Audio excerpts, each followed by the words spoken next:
எல்லாருக்கும் வணக்கம். மதுரை மாமி சமையலேருந்து உங்களை அன்போடு வரவேற்கிறேன். இன்னைக்கு நான் புதினாவை வச்சு ஒரு பேஸ்ட் பண்ண போகிறேன். அந்த பேஸ்ட் எப்படி பண்ணுறதுங்கிறத காட்டுறேன். முக்கியமானது வேலைக்கு போகிறவங்க, தனியாக சமைச்சு சாப்பிட்றவங்க, அவங்களுக்கெல்லாம் ரொம்ப யூஸ்ஃபுல்லாக இருக்கும். ஏன்னா அது ரொம்ப உடம்புக்கும் நல்லது, அதே நேரத்தில் டேஸ்ட்டாகவும் இருக்கும். சட்டுன்னு வேலைக்கு போகிற நேரத்தில், அதுவும் ஞாயிற்றுக்கிழமை லீவு முடிஞ்சு திங்கக்கிழமை காலையில் வேலைக்கு கிளம்பலாம் பார்த்தீங்களா, அப்போ ரொம்ப போர் அடிக்கும். அப்போ டக்குன்னு இதை பண்ணி சாப்பிடலாம், உடம்புக்கும் ரொம்ப நல்லது. அதனால் அது எப்படி பண்ணுறதுங்கிற வீடியோக்குள்ளே வாங்க காட்டுறேன்.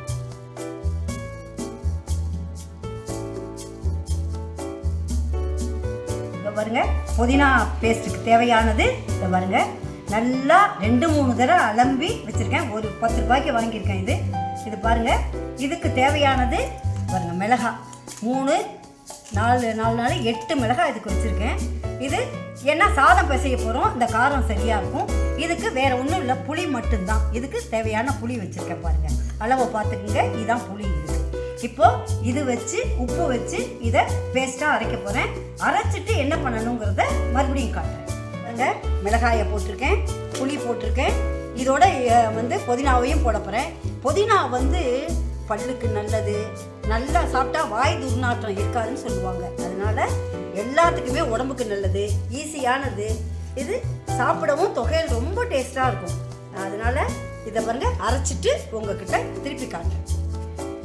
புளியை பார்த்துக்கங்க, கொட்டை கிட்ட இருந்துருச்சுன்னா மிக்சி வீணாக போயிடும். அதனால புளியில் கொட்டை இருக்கான்னு பார்த்துட்டு சின்னதாக பிச்சு போட்டிங்கன்னா நிமிஷமாக வந்துடும். ஏன்னா கீரை சட்டுன்னு மசிஞ்சிடும். அதனால புளி கொஞ்சம் சட்டுன்னு மசியாது. அதனால பிச்சு பிச்சு பிச்சு சின்னதாக போடுங்க. நான் அப்படி தான் போட்டிருக்கேன். அது மாதிரி போட்டிங்கன்னா ஈஸியாக வேலை முடிஞ்சு. உப்பு இவ்வளோ போட்டிருக்கேன். உப்பு நீங்கள் இவ்வளோ போட்டுக்கோங்க. சாதம் பசையும் போது சாப்பிட்டு பார்த்துட்டு வேணுங்கிறத போட்டுங்க, கரிச்சிடக்கூடாது. அதுக்காக நான் இதுக்கு தேவையான உப்பு போட்டிருக்கேன். சாதம் பசையும் போது அதுக்கு தேவையான சாப்பாடு பார்த்துட்டு போட்டுக்கலாம். இதை பாருங்க, பேஸ்ட் எப்படி அரைச்சிருக்கேன் பாருங்க. முதல்ல தண்ணி சுத்தலையேன்னு நினைக்காதீங்க. அடியில் மிளகாயும் புளி உப்பை போட்டுட்டீங்கன்னாக்க கொஞ்சம் தண்ணி ஊற்றாத சுற்றுங்க. கீரை மசிய மசிய மசிய அதோட தண்ணியே கரெக்டாக இருக்கும். அதுக்கு மேலே வேணும்னா கொஞ்சமாக தண்ணி ஊற்றுங்க. நிறுத்தி போடுங்க. நிறுத்திட்டு மறுபடியும் தண்ணி விட்டு போடுங்க. அப்போ தான் சட்டுன்னு அரைப்படும். இந்த பாருங்க, இந்த மாதிரி பேஸ்ட்டாக அரைச்சிட்டேன். இப்போ நான் என்ன பண்ண போகிறேன், இன்றைக்கி தேவையானதை மட்டும் எடுத்துக்கிட்டு மிச்சத்தை இந்த டப்பியில் வச்சு நான் ஸ்டோர் பண்ணி ஃப்ரிட்ஜில் வைக்க போகிறேன். என்னடா நீங்கள் வதக்காத வச்சுட்டோமே நினைக்காதீங்க. நீங்கள் எப்போ சாதம் பிசைறீங்களோ அப்போ வதக்கினா போதும். அது வரைக்கும் இது வீணாக போகாது, அப்படியே இருக்கும். ஏன்னா இதில் புளி மிளகாய் இருக்குது. அதனால் இது வீணாக போகாது. அதனால் நீங்கள் ஸ்டோர் பண்ணி வச்சுருங்க. அது நான் திரும்பி தாளித்து எப்படி பிசைகிறேங்கிறத காட்டுறேன். அதே மாதிரியே தான் இதையும் பிசையணும். அதனால் இதை எடுத்து வச்சுட்டு நான் காட்டுறேன். வாங்க. இந்த பாருங்க, வானல் போட்டிருக்கேன். எண்ணெய் 2 ஸ்பூன் ஊற்றிருக்கேன். நல்லெண்ணெய் ஊற்றிக்கினீங்கன்னாக்கா சாதம் பிசையறதுக்கே நல்லெண்ணெய் தான் நல்லாயிருக்கும். இந்த பாருங்க, அதுக்கு கடுகு பொரியட்டும். இப்போ ஒரே ஒரு மிளகாய். இந்த பாருங்க, இதுக்கு தேவையான உளுத்தம்பருப்பு இதான் இதுக்கு இப்போதைக்கு தேவை. இதை வறுத்துட்டு அதுக்கப்புறம் இந்த சாத்தை ரெடியாக ஆற வச்சுருக்கேன். அதுக்கப்புறம் உளுத்தம்பருப்பு நல்லா செவந்துடுச்சு. இதில் இப்போது கொஞ்சோண்டு பெருங்காயம். இதை பாருங்கள், இதில் நேரடியாக போடாதீங்க, நிறைய ஆகிடும். இந்த பெருங்காயம் போதும். ஏன்னா புதினாவோட வாசனை தான் நமக்கு தெரியணும். அதுக்கு தான் இப்போ இந்த பாருங்கள் வழிச்சு வச்சுருக்கிறத, இது அரைச்சி வச்சுருக்கிறத வீழ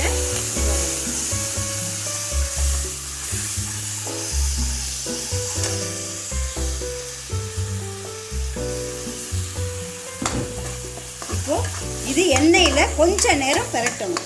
அப்போ தான் உங்களுக்கு நல்ல வாசனை டேஸ்ட்டு கொடுக்கும். ஏன்னா பச்சையாக அரைச்சிருக்கோம், இந்த பச்சை வாசனை போகணும். அதனால் ஒரு 5 நிமிஷம் வதக்கிட்டு நான் உங்கள்கிட்ட காட்டுறேன். 5 நிமிஷம் வதக்கியிருக்கேன் பார்த்தீங்களா? 5 நிமிஷம் வதக்கியிருக்கேன். நீங்கள் ஃப்ரிட்ஜில் ஸ்டோர் பண்ணி வைக்கிறீங்களே அதை வதக்க வேண்டாம். ஏன்னா எப்போ பிசைகிறீங்களோ அப்போ தான் வதக்கணும். இன்னொன்று, நம்ம சாதம் பிசைகிறோம், ஒரு எலுமிச்சம்பழ சாதம் பிசைகிறோம், ஒரு தக்காளி சாதம் பிசைகிறோம்னா என்ன பண்ணுவோம், முதல்ல கடுகு உளுத்தம்பருப்பு மிளகாயை தாளிப்போம். அதே மாதிரி தான் அதை தாளிச்சிட்டு இந்த பேஸ்ட் எடுத்து கொட்டி ஒரு 5 நிமிஷம் பச்சை வாசம் போகிற அளவுக்கு வதக்கணும். தான் வதக்கிட்டு பாருங்க, சாத்தை நான் ரெடியாக இதுக்கு தகுந்த சாதம் ரெடியாக ஆற வச்சுருக்கேன். இப்போது அடுப்பை நிறுத்திட்டேன், ஏன்னா வதக்கினது போதும். இப்போ இந்த சாத்தை கொட்டிட்டு இப்போது நல்லா ஆற விட்டிங்கன்னா நமக்கு மசியாத நல்லா வர வரையாக நமக்கு நல்லா இருக்கும் சாதம். இப்போ இதில் மேலே நான் வந்து கடலையை வறுத்து வச்சுருக்கிற கடலையை போட போகிறேன். நீங்கள் வந்து பசங்களுக்கு முந்திரி போட்டால் ரொம்ப நல்லா சாப்பிடுவாங்க அப்படின்னு நீங்கள் நினைக்கிறீங்களா? முந்திரியை என்ன பண்ணுங்க, பொரிச்சு வச்சுக்கோங்க ரெடியாக. இதில் கடலையும் கொஞ்சம் போடுங்க, ஏன்னா ரெண்டும் சேர்ந்து சாப்பிடுவாங்க. ஆனால் கடலையில் தான் நிறைய ப்ரோட்டீன் இருக்குது. நான் எப்போ சாதம் பிசைஞ்சாலும் நிறைய கடலை தான் சேர்ப்பேன். ஏன்னா அப்போ தான் வெறுமை கடலை யாரும் சாப்பிட மாட்டாங்க, இதில் தான் நல்லா சாப்பிடுவாங்கங்கிறதுனால கடலையை நான் போடுறேன்.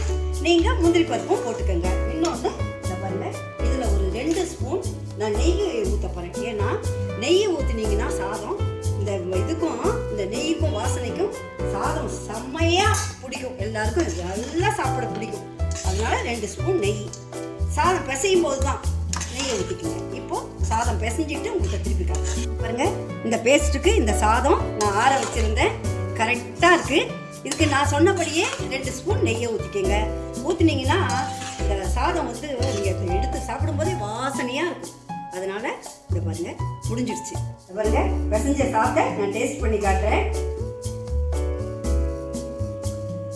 கலவையெல்லாம் கரெக்டாக இருக்குது, பர்ஃபெக்டாக இருக்குது, ரொம்ப சூப்பராக இருக்குது. நீங்கள் நான் சொன்னபடி இதை வந்து பேஸ்ட் பண்ணி வச்சுக்கோங்க.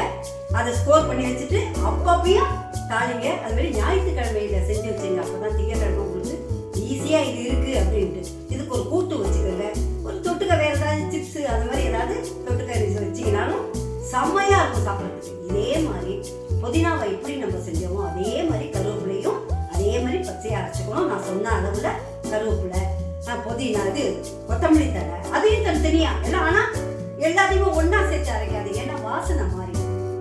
புதினானா புதினா, கருவேப்பிலைனா கருவேப்பிலை, கொத்தமல்லி தழைனா கொத்தமல்லி தழை. இதை இந்த மாதிரி பண்ணி நீங்கள் சாப்பாடு செஞ்சீங்கன்னா பசங்களோ பெரியவங்களோ சூப்பராக இருக்குவாங்க. இதுக்கு தொட்டுக்க உங்களுக்கு எது பிடிக்குதோ அதை தொட்டுக்க வச்சு அனுப்பிடுங்க, நீங்கள் சாப்பிடுங்க.